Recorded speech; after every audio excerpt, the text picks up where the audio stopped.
What really hurt the most was watching her get ready for her night. After she put on her sexy lingerie and stockings, I watched as she spent a lot of time putting on makeup and fixing her hair. Then my wife put on a sexy dress that I had never seen before. Then high heels appeared and her entire outfit was unfamiliar to me. I felt betrayal, jealousy, and anger well up deep within me. She did all this for Mark Diamond, her boss, not for me. She was making herself desirable and sexy to another man, outside of our marriage, while I was busting my ass to provide her with a wonderful life and family. All this was incomprehensible. Our sex life was amazing. Jessica was always attentive and never hid anything. She always made me feel loved, so there was no reason not to trust her. After 20 years of marriage, I knew her and never thought that she could cheat on our marriage. Except for that one night a month ago at her company's dinner, when her boss, Mark Diamond, managing partner of the law firm, paid more attention to Jessica than I wanted. And there was a smirk that I caught when he looked at me after dancing with my wife, who gave me a hint. For some reason, I had a bad feeling that was bothering me, and it got much worse when I told Jessica about it the next day. The way she stood up for him and tried to make me feel like I was overreacting confirmed my suspicions. Too many late meetings and missed lunches suddenly register as a red flag that I need to address immediately. The more I thought, the more furious I became. Jessica is Mark's personal assistant. Mark is the managing partner of a prestigious law firm. He is one of those guys who loves to flaunt his success with expensive cars, jewelry, a luxurious lifestyle, and his young trophy wife, Stella. She was a young, 30-year-old, extremely sexy girl for whom he exchanged his ex-wife of 20 years. Mark likes to make jokes at other people's expense, and I remember him making fun of my work on one of our walks. You see, I sell screws and fasteners to large retail stores. It's not a glamorous job, but I made over $200,000 a year, which provided a good living for my family. I gave Jessica everything she wanted and was able to pay for our daughter Sarah's college education. She was now in her second year. We also live in a pleasant community with good friends and a comfortable lifestyle. Of course, I wasn't a power broker and I didn't make $1 million a year like Mark, but we were happy. At least that's what I thought. Anyway, the night he decided to mock my work in front of my wife and others, I was pissed off not only because he was an arrogant asshole, but also because of the way my wife defended him after I was pissed off about being humiliated in front of her and others. So, Johnny, how's it going with the nuts and bolts? It must be fun working at Home Depot every day. When I saw Jessica laughing, my blood boiled and I left without saying a word.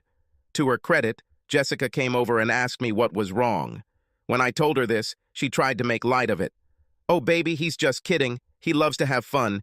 You shouldn't take everything so personally. Come with me. He's a really good guy."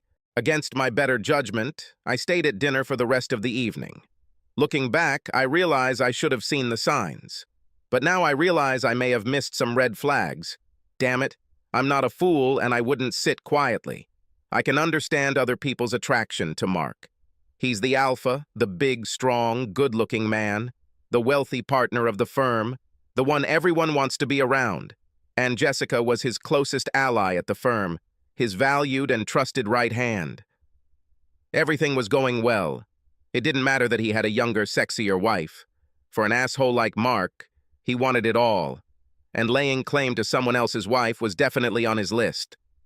Well, over the next week I acted quickly to find out if I was crazy or if my intuition was correct.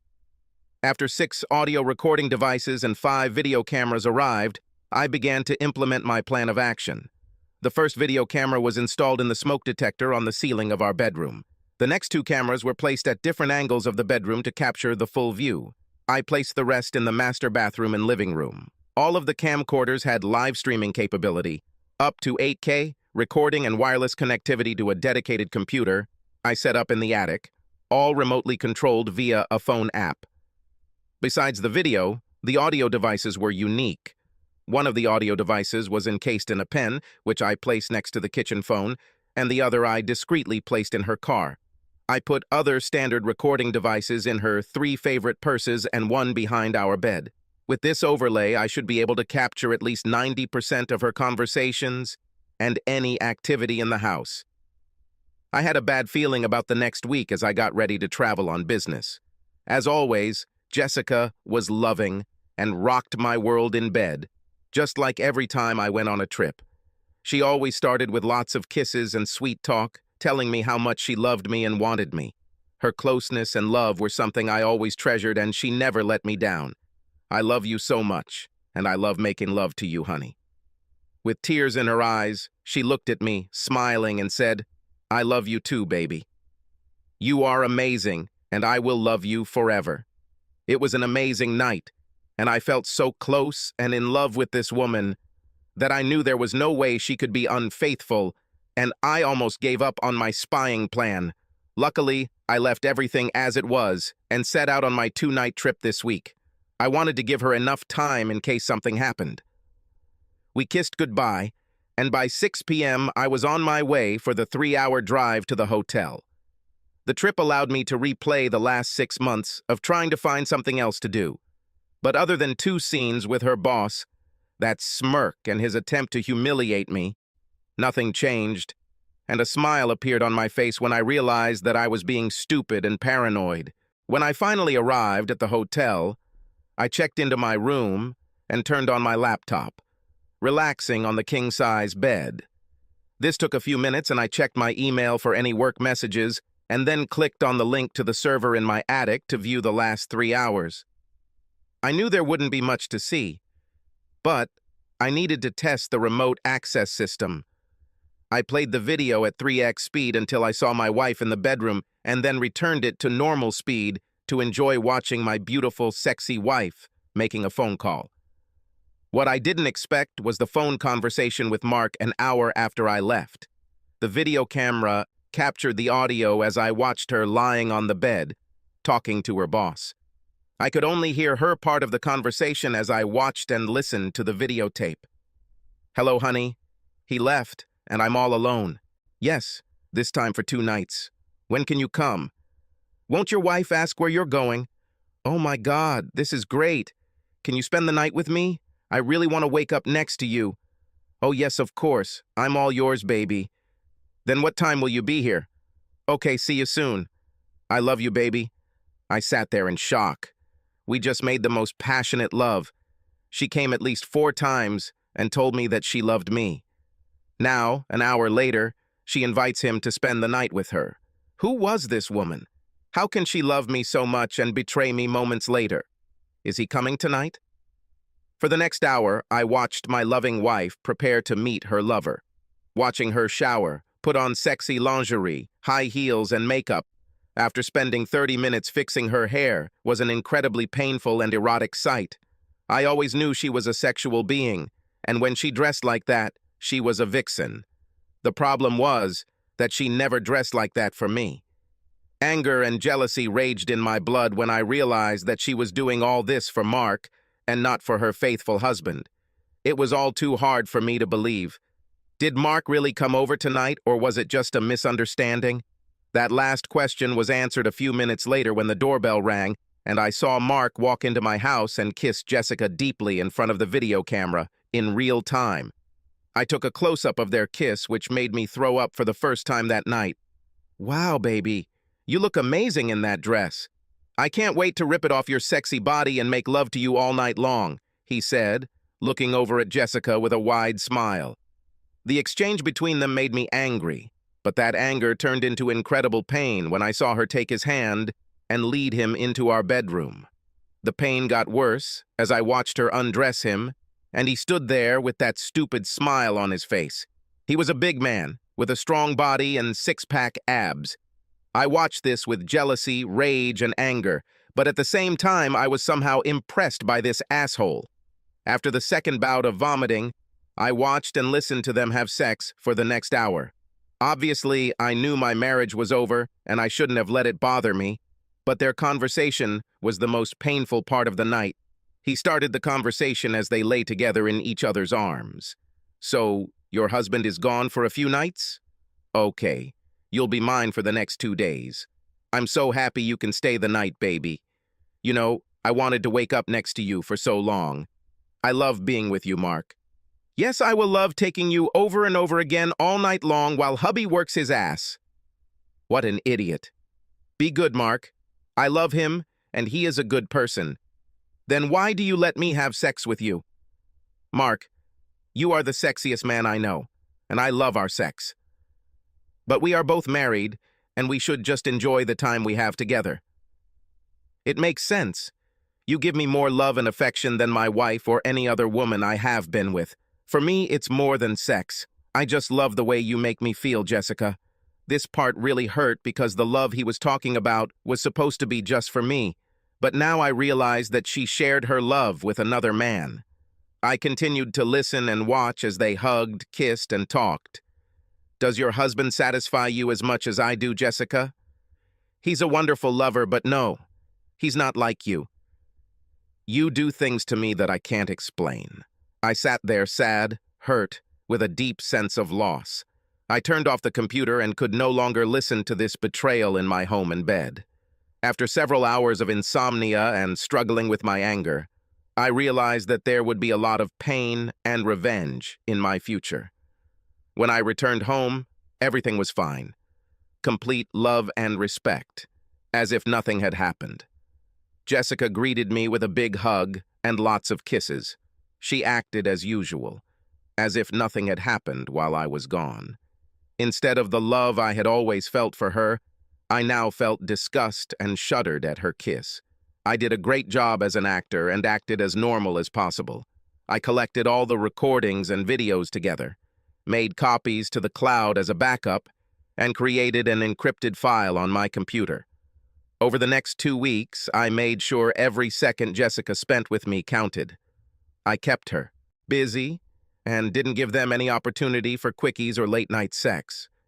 She even asked me when my next trip was planned. They clearly wanted me to leave, and one morning I overheard their conversation while she was driving to work.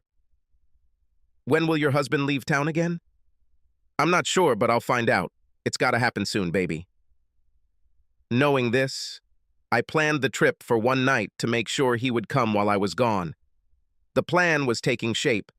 That same evening, while I was watching a movie on TV, my cheating wife asked, "Darling, when is your next trip?" I tried to control my anger and replied, "Honey, are you trying to get rid of me? Do you have a secret lover who comes when I'm not there?" I said in a joking voice. She didn't lose her rhythm and didn't show any signs of guilt. "Do not be silly. I like it when you're home. I hope you don't have to leave, and I'm wondering if your travel has been cut back." "No, sorry, honey. My job still requires me to travel. Yes, I have an evening appointment next Tuesday, and I'll be back sometime on Wednesday." She said in a convincing tone, "I hate it when you leave. I wish you didn't have to travel like that. I miss you so much when you're gone." Then she came over, hugged me, kissed me deeply, and made me feel more love than I can explain. When I realized that she was giving the same love to another man, I wanted to scream and throw her to the floor. But I kept my appearance and continued to work as usual, knowing that next week my plan would be put into action. On Tuesday, I packed up for the trip, and Jessica and I had our last session of lovemaking. After tonight, there will be no more us. She kissed me wonderfully before I left that night, and I wondered if she had seen the sadness in my eyes when I looked at her one last time. I saw her expression change, and I wasn't sure what she was thinking. Instead of leaving town, I returned to my office and parked my car. I then returned to my desk to work late, which was not unusual, and the few people who were there never questioned my arrival. At approximately 7:30, the video camera turned on as Mark entered my house and tenderly kissed my soon-to-be ex-wife again. It was showtime. Disabling video camera using a phone app, I put my cell phone in a drawer because I didn't want the GPS to follow me during my trip. I quietly left the office, went to the trunk of my car, and took out a folding electric bike. The electric motor allowed it to reach speeds of up to 30 miles per hour and a range of up to 50 miles on a single charge. I put on a black hoodie, looked around to make sure no one had noticed, and went on a 12-mile trip back to your home. My idea for the bike was stealth. This allowed me to return home quietly and unnoticed within 20 minutes. I parked my bike behind the house and walked through the back sliding door, which I had set to stay open. Once inside, I stood quietly to make sure I wasn't discovered and listened for sounds coming from the bedroom. After I was sure that they were going to do this and my arrival was not revealed, I went to the closet where I had put the short-barreled shotgun and aluminum bat and carried them into the bedroom. I carefully placed the shotgun along the wall outside the bedroom, picked up the bat, and quietly opened the door to the candlelit room. Because they made so much noise, they didn't hear a sound or see a shadow when I walked the short distance to the bed. I didn't hesitate and delivered a strong blow to the side of his head. The dull sound of metal hitting flesh was drowned out only by the sound of the 250-pound beast hitting the floor. While he was going down to the floor, I grabbed the shotgun and turned on the light. Then Jessica realized what was happening. Looks like stunned and in shock, she screamed, "Oh God, no, please no. This can't be true. Why are you here? You should be away. Why are you with another man in my bed? That's a better question. Now shut the fuck up and pay attention." The big man was semi-conscious and now sat against the wall, with blood dripping from a 6-inch wound caused by a metal bat. I watched him as he regained consciousness and noticed an angry man in front of me. "Damn it, this hurts. Why did you do that, dude? Are you kidding? You have sex with my wife in my bed and you think I won't react? What are you going to do?" he asked, clearly nervous, looking at the shotgun I was pointing at him. "Are you worried, big man? Are you afraid that I will hurt you? I know what you two did behind my back, and today is payback. I'm going to kill you, Mark. Tonight you will die," teased I. I continued, "Everything you worked for will disappear. I hope it was worth it, asshole. Dude, if you kill me, you're going to jail for the rest of your life. To hell with this. We will all die tonight. How does that sound, idiot?" I wanted to put the fear of God into both of them, and of course I had no plans to kill anyone, but it was nice to see how scared they were. I behaved excitedly, scaring them both. Jessica was crying, curled up and trying to cover her naked body with a sheet. "Baby, please don't do anything stupid. I love you, I really do. Put the shotgun down, and let's talk about this." With an evil grin, I pointed the shotgun at her. "Shut the fuck up. This is because you wanted adventures outside of our marriage. Whatever happens tonight is all your work." They knew they were in trouble and knew they had to calm me down or I would kill everyone. The custom-made loads in the shotgun consisted of 25% salt and 75% capsicum oleoresin, which was used in pepper spray.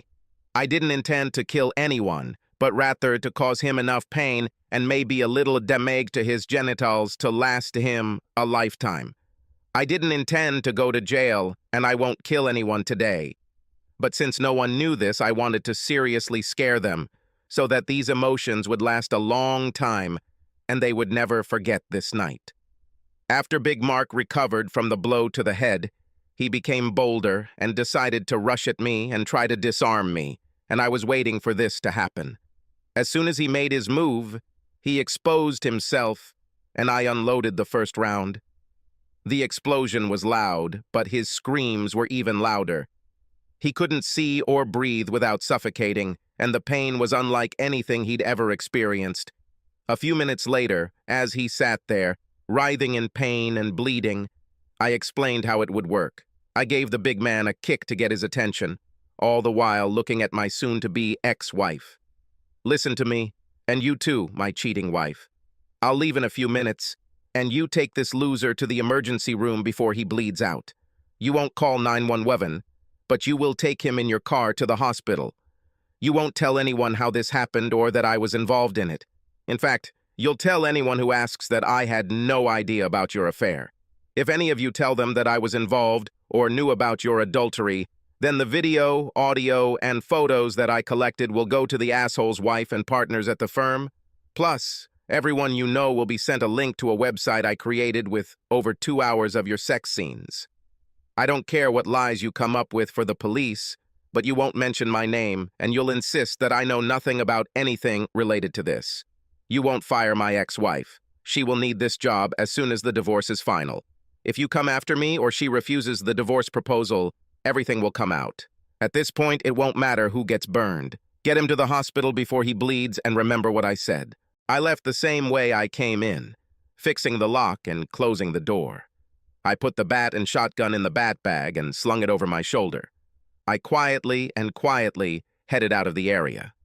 While riding my bike back to my office, I threw the bat and shotgun into different parts of the river. I then took off the surgical gloves I was wearing and threw them away before returning. Back at my office, I put the bike back in the car and was back at my desk by 9 a.m. I then went on my trip, saying goodbye to some IT employees who were working late. As far as anyone knew, my car never left the lot, and I sat at my desk all evening. It would be their word against mine, with no evidence if they ever accused me. Mark underwent surgery. He had to shave his head to get 18 stitches because he suffered a concussion from the blow. The story he told was that the last thing he remembered was walking home to his personal assistant with some paperwork and then ending up in the hospital. He told police he didn't remember seeing anyone or being hit. He kept his mouth shut, knowing that I could ruin his life and career. Jessica was beside herself and did not say a word about this incident. All she said was that she heard a gunshot, and when she went outside, she saw Mark lying there and she took him to the hospital because she didn't think there was time to wait for an ambulance. Neither could explain why he was naked, and both stuck to their stories. But Mark's wife didn't believe him, which soon became a big problem for Mark. I spent the afternoon removing the surveillance equipment, uploaded everything to an encrypted cloud server, and threw the equipment away. Any remaining evidence that I knew about their affair was now out of reach in the cloud. Jessica came in around 6 p.m. and found me in the living room with a bottle of my good whiskey in my hands. I sat quietly while she sat across from me on the couch. She looked broken and sad. I had never seen her like this, and for a brief second, I felt sorry for her. With tears in her eyes, she could not stand it and tried to explain everything. "Johnny, I know what you saw was bad, but what you need to know is that I wasn't in love with him. I know what it looked like and what I said, and it must have hurt, but you know me, and after sex, I need connection. I said it all to you in my heart. It was all for you, baby. Whenever you left, I hated being alone, and Mark would keep me company. And yes, it got sexual, but it was just sex. You have to believe me." My mouth was wide open in amazement at the incomprehensible excuse she made. "Jessica, I listened to your explanations, and although you said that these words of love were addressed to me, I cannot help but believe that they were addressed to Mark. It's over, Jessica. 20 wonderful years thrown away. Because of your boss and your adultery. We will both have to live with your actions for the rest of our lives. Thank you for the pain and suffering you caused me. I will always cherish it," I said sarcastically. "What do we do now?" she asked, and tears streamed down her face. "Well, we're done with you. I will never understand how you did what you did to me, or why.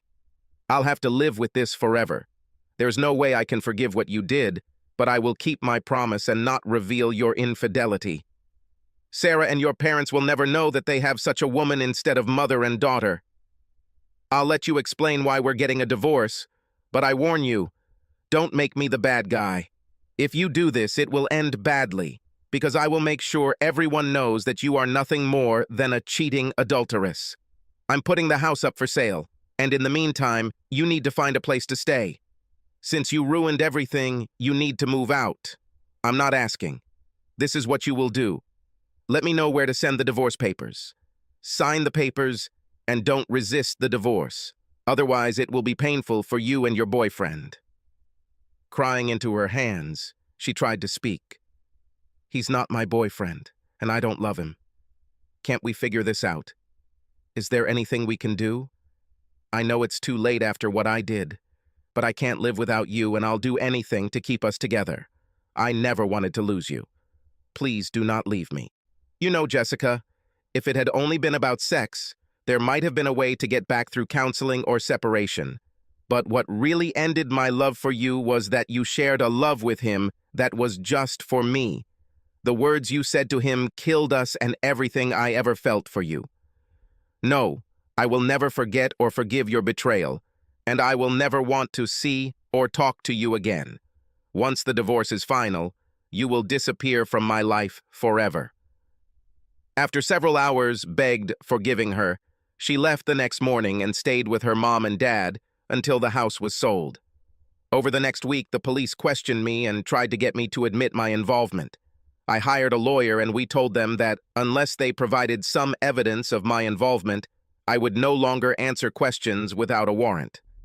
Since there was no evidence and I had an alibi, they left me alone. The incident was ultimately reported as a random burglary and assault. Jessica and her family called and begged me to reconsider. I was told that she loves me and cannot live without me. She's sorry. Please forgive her. Please sort it out, counseling, blah, blah, blah. I stopped answering their calls and didn't open the door when they came in. I changed my phone number and never spoke to any of them again. Yes, the loss killed me. Every second of separation was painful, but the memory of her betrayal and how she gave her love to another man was something that I could not come to terms with. Now, Jessica was a 42-year-old single mother who lived on her salary in a one-bedroom apartment. The pleasant life she enjoyed was gone. Her daughter and family had it all figured out and were unhappy with Jessica and her choices. They blamed her for the failed marriage. Jessica was now alone, as Mark was more interested in saving his own marriage. Mark treated her poorly at work and blamed her for his physical and marital problems. He could no longer work with her and transferred her to the administrative area with the same pay. Her new job was tedious and boring, and she no longer had the prestigious position to work with one of the partners. Word got around that she was one of Mark's ex-girlfriends, and she was treated as such. Now, with a job she hated, no prospects for promotion, no friends, no husband, and no family who blamed her for the divorce, she sank into depression. She cried every night alone, and "I Missed You" by Johnny with every fiber of his being. Her heart ached almost all the time, and she constantly thought about her actions and her loss. Sarah tried to help her mother, but there seemed to be no turning back, and she watched her lose weight. Jessica ate poorly and drank a lot every evening. She refused to take care of herself, saying that without Johnny, she had no reason to worry anymore. When Sarah turned to her father for advice, he sympathized with her situation, but was never able to come to terms with the betrayal and never spoke to Jessica again. Stella really pulled it all together and made Mark's life a living hell. She forced him to move into one of the guest rooms, and he paid dearly for his infidelity. Stella eventually began dating several younger men and kept Mark around to pay all the bills. She agreed to be by his side like candy at corporate events or business meetings, but they lived separate lives. Mark will never have sex again, and he will never have a woman he loves. For the rest of his life, he will remember how and when his whole life changed, and all because of his desire to take someone else's wife. His anger towards me was epic, and he wanted to hurt me in the worst possible way, but nothing happened for months. Later that year, I was with my workmates for a drink when I was attacked and beaten outside the bar until my mates came out to help. The attackers left before the police arrived, and I spent 2 days in the hospital with broken ribs and 20 stitches. I believe they wanted me dead, and if it weren't for my friends, I think they would have succeeded. I knew that this was revenge for Mark, and I was not at all surprised. 6 weeks later, I felt much better and called Mark's office. "Mr. Diamond, please," I said to his secretary. "Sorry, he's at a meeting. Can I accept the message?" "Yes. Please tell him to meet me at 1 o'clock this Friday at the French deli across the street." "I'm sorry, sir. I don't make appointments with Mr. Diamond." "Just give him a message. Write it down. Friday, 1 p.m., French deli. Be there alone. Johnny, just give it to him and he will understand what it means. Thank you." I was sitting at the table facing the door when the asshole walked in alone. He saw me and came to the table. "Sit down," I said. "What do you want?" I ignored his outburst and said, "Thank you for coming today. Your people did a good job with me, but unfortunately for you, they didn't follow through. Because you did not heed my warning of any revenge against me or my family, you forced me to act."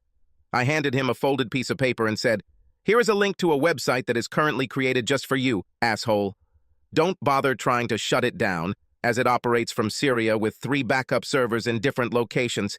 It is untraceable. I mean, you're screwed. Check it out when you get back to your office. I erased Jessica's face because she shouldn't have to pay for your sins. She's already suffered enough.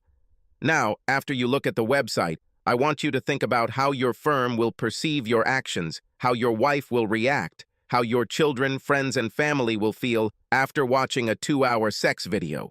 I plan to post it on several popular porn sites along with your name, profession, address, and phone number. His anger grew. Look, you've already ruined my life, and I'll never be the same sexually again. Just stop it, or I promise you we'll disappear. That's why we're here today, Mr. Diamond. I want to put an end to this. You took away from me the most precious thing in my life, my wife. You've ruined our 20-year marriage, and I can't let you go free. I risk being killed, as you put it, but I intend to avenge the beating your people gave me. Okay, calm down. What do you want? 2 things that are not subject to discussion. You will stop any retaliation against me or anyone I know, including Jessica. You will deposit $1 million into this account by the end of the day on Friday. If the funds are not in the account by 9 p.m. on Friday, I will take action. I know what you're worth, and I also know what I can get in a lawsuit, so this paltry amount I'm asking should be considered a gift. If I agree, how do I know that you still won't destroy me? I am a man of my word, and you will have to trust me. I will say this. If you don't do this, then there is a 100% chance that this site will become famous by Saturday morning. I hope you suffer for the rest of your life for what you did to my happy marriage. The money was transferred. We sold the house and divided the property. Jessica had enough money to live a comfortable life if she continued to work or found another husband. Mark kept her working as part of our deal, but they were never close again. Jessica never remarried, rarely dated, and lived with the pain she caused both men. She had lost her marriage and the love of the man she wanted to be with for the rest of her life, and now found herself alone and depressed. She died before her 50th birthday, a broken, sad woman. Only her daughter, Sarah, was present at the ceremony to scatter the ashes. Joni continued to work for several more years and read to a small town on the ocean. He married a nice woman who liked him mentally and sexually, but he could never replace the special love that only Jessica could give him. He never spoke to her again and only heard about her from Sarah, whom he adored. They talked every day and remained close. But Sarah rarely mentioned her mother because she knew her father still loved her and did not want to awaken his pain. Jessica's death saddened him, but it also brought final relief to the deep sadness he had kept locked away. Subscribe to our channel so that your second chaff doesn't cheat on you, and go ahead and listen to the next story, because this story is nothing compared to the next one.